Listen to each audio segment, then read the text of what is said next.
how to find photo tags and notification settings on VK on Android or iOS phone. Hello guys, in today's video I'm gonna show you how to find it easy and quick.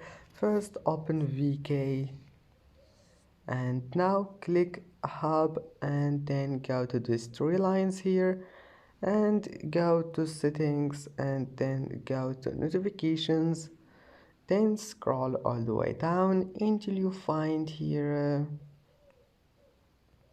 photo tags. And as you see here, you can manage photo tags. It's easy, just manage anything you want. You can hide it and you can show only important notifications. And that's it for today's video. If you like this video, please don't forget to like and don't forget to subscribe, and thank you for watching this video until the end, and see you in the next video.